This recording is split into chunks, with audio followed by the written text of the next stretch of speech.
Assalamualaikum warahmatullahi wabarakatuh. Kembali lagi bersama saya Firdaus, mahasiswa Universitas Negeri Padang, Prodi Manajemen Pajak, NIM 1823336. Di sini, di video kali ini, saya akan mencoba menjelaskan lanjutan dari materi minggu lalu, yaitu pajak P.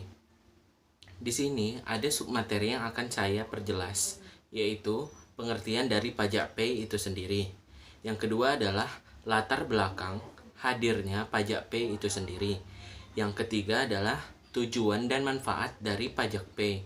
Yang keempat adalah hambatan-hambatan dari pajak P itu sendiri.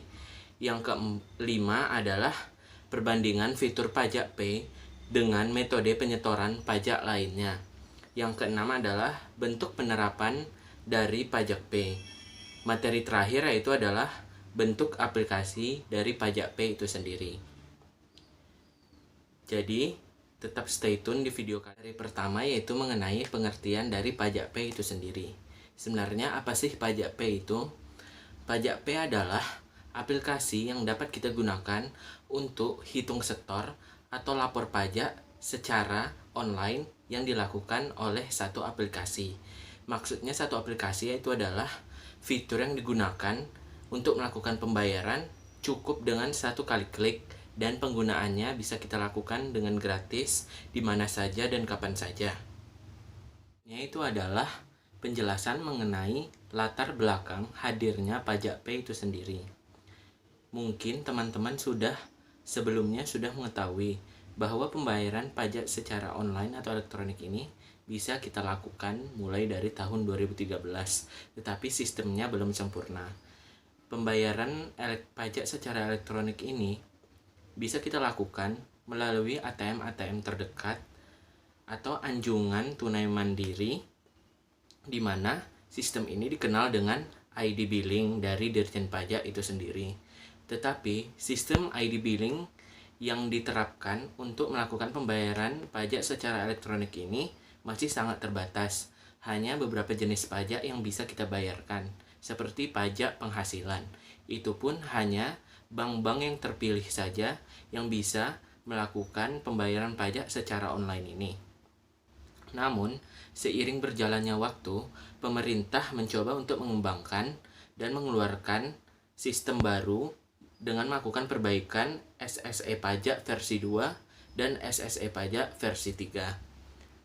Setelah sistem ID billing ini, Dirjen Pajak kemudian mengeluarkan sistem yang bernama e-filing, di mana sistem ini dapat digunakan oleh wajib pajak untuk membayar segala jenis pajaknya atau melaporkan pajaknya.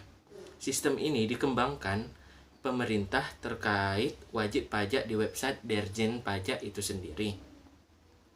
Setelah pengadaan sistem ID billing dan e-filing pajak ini, pemerintah mampu mengintegrasikan kedua sistem itu, lebih tepatnya setelah modul penerimaan negara generasi kedua diluncurkan.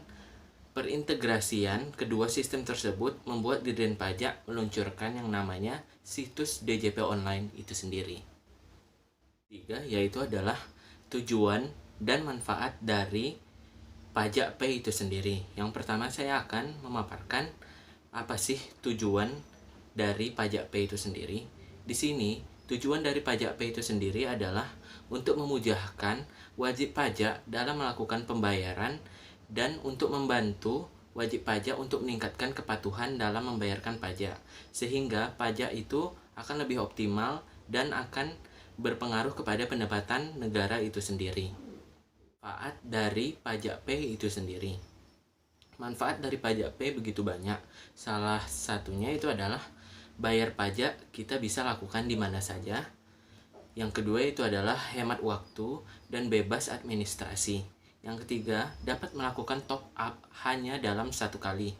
Yang keempat yaitu adalah lebih akurat dalam melakukan pembayaran pajak. Yang kelima yaitu adalah kita dapat melakukan tambah saldo tanpa batasan. Artinya, para pengguna online pajak dapat melakukan tambah saldo dan menyetorkan pajak dalam jumlah tanpa batas.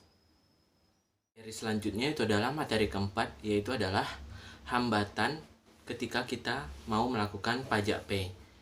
Tidak hanya ada manfaat, tetapi pajak P juga terdapat beberapa hambatan.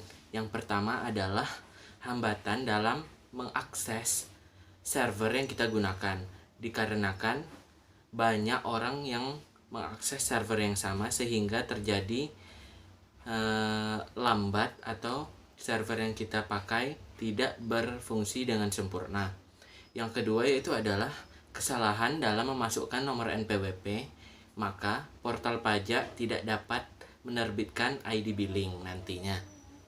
Yang ketiga adalah dengan salah memasukkan nomor objek pajak. Hambatan yang keempat yaitu adalah koneksi internet tidak stabil sehingga membuat kinerja dari website yang kita gunakan juga tidak sempurna. Selanjutnya, materi kelima yaitu adalah perbandingan fitur pajak P dengan metode penyetoran pajak lainnya. Di mana perbandingan fitur pajak P yaitu pajak P dapat melakukan pembayaran hanya dengan satu kali klik, di mana penyetoran pajak lainnya mungkin terdapat banyak step yang harus kita lakukan. Perbandingan yang kedua adalah keamanannya lebih terjamin dari penyetoran pajak lainnya, dikarenakan teknologi yang digunakan oleh pajak P sudah secure socket layer yang keamanannya setara dengan keamanan yang digunakan oleh bank. Perbandingan yang ketiga itu adalah fitur pajak P sudah mendapatkan sertifikat keamanan dan kerahasiaan data dan transaksi dari lembaga sertifikasi internasional. Selanjutnya itu adalah materi ke-6, yaitu bentuk penerapan dari pajak P itu sendiri. Bentuk penerapan dari pajak P itu sendiri sangat cocok digunakan oleh staf keuangan atau staf perpajakan, akuntan, bahkan cocok digunakan oleh konsultan pajak itu sendiri. Dikarenakan penerapannya sangat cocok ketika kita ingin membayar ID billing dengan jumlah yang sangat banyak atau bisa membayar ID billing dengan sekaligus tanpa harus memasukkan ID billing satu persatu untuk menyelesaikan beberapa tagihan pajak yang harus kita lakukan. Dari terakhir yaitu adalah bentuk aplikasi dari pajak P itu sendiri. Di sini aplikasi pajak P dapat menyediakan berbagai fitur.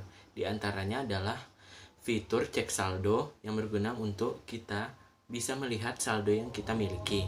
Fitur kedua itu adalah fitur top up saldo, di mana saldo ini akan kita gunakan untuk membayar pajak secara sekaligus, di mana kita dapat juga membayar ID billing dalam sekaligus.